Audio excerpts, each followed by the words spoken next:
నమస్తే న్యూస్ 24 తెలుగుకి స్వాగతం. వార్తల్లోని ముఖ్యాంశాలు ఇప్పుడు చూద్దాం. పులులు లేని కల్వాల్ అభయారణ్యాన్ని టైగర్ జోన్ పేరుతో కొనసాగించడం సరికాదని జన్నరం మండలంలోని రేండ్లగూడ గ్రామ సర్పంచ్ నెమలికొండ ఆశారాజ్ విస్మయ్ వ్యక్తం చేశారు. శుక్రవారం మధ్యాహ్నం నిర్వహించిన జన్నరం మండల సర్వసభ్య సమావేశంలో అటవీశాఖ అధికారుల పనితీరులపై ఆసక్తికర చర్చ సాగింది. జన్నరం మండల ప్రజాప్రతినిధులు, ఎంపీటీసీలు, సర్పంచుల అనుమతి లేకుండానే అటవీశాఖ అధికారులు టైగర్ జోన్ను ఏర్పాటు చేశారని, గత 8 సంవత్సరాలుగా తమకు ఒక్క పులి కూడా కనిపించలేదన్నారు.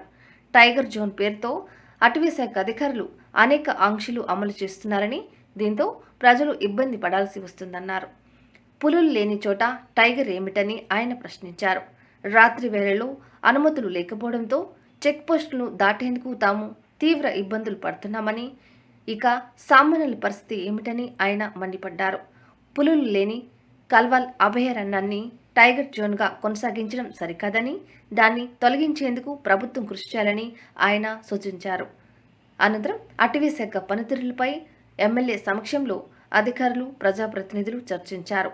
ఈ కార్యక్రమంలో Khanapur MLA Bojju, Jannaram MPP Madadi Sarojana Ravindrarao, ZPTC Erra Chandrashekar, vice MPP Sudhari Vinay, MPDO Arunarani, పలు శాఖల అధికారులు పాల్గొన్నారు.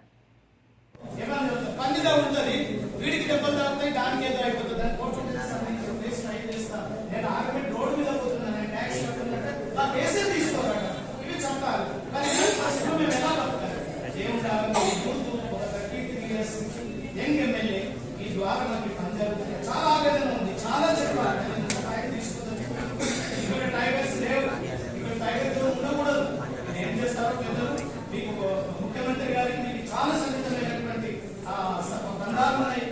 వారిని చెప్పి ఎట్లనే ఇక్కడి నుంచి మాత్రం మమ్మల్ని జైల్లో మాత్రం విడుదల చేయండి. రాత్రి మేము వచ్చిన ఆపేస్తున్నారు, ఎక్కడ పోనీయరు. వ్యాపార సంస్థలన్నీ బంద్ అయిపోయినాయి సార్. ఇక్కడ వ్యాపారం సరిగ్గా జరగట్లా. కాయలు కొట్టుకుని ఏదో టైం తీసుకొని హోటల్ నడుస్తుంది. మీ చిన్నప్పటి నుంచి మీరు చూస్తుంటారు. ఇందరిపల్లి నుంచి ఇక్కడ జగన్ దగ్గర ఎన్ని హోటల్స్ వాడు గంగాన్ని నా క్లాస్ పెట్టి అమ్ముకొని వెళ్ళిపోయాడు. వాడు టోటల్ గా ఆ వ్యాపారం మీద బతికేటట్టు వాడు. అందువల్ల పర్మిషన్ తీసుకుంటే పంపిస్తాను. హెవీ వెహికల్ సార్, అన్ని రకాల వెహికల్స్ నడుస్తాయి. ఇవాళ మంత్రి గారు ఉన్నారు కనుక దాదాపు వారికి అది హైవే అయిపోయింది, నేషనల్ హైవే అయిపోయింది. ఇప్పుడు అంతగా ఎన్నో సభలో ఒక దగ్గర నుంచి ఒక దగ్గరికి పాస్ అయితే అంటే ఫ్లైఓవర్లు కట్టుకోండి సార్. ఆ ఫ్లైఓవర్లు కట్టుకుంటే అవి ఎక్కడైతే ఇంటర్ చౌరస్తా ఉంది, ఉప్పు చౌరస్తా, అక్కడ ఎన్నో సర్టిఫికెట్ పాస్ అయిపోతాయి. వాటికి మాకు ఇబ్బంది లేదు. మేము ఉంటేనే కదా వాటిని కాపాడుతున్నాం, మేము ఉంటేనే కదా ఫారెస్ట్ కాపాడుతున్నాం. మీరు ఎంతమంది అక్కడ ఒక 11 మంది, ఇక్కడ అక్కడ 11 మంది, 11 మంది ఫారెస్ట్ మీరు కాపాడతారా? మీరు కాపాడతారా?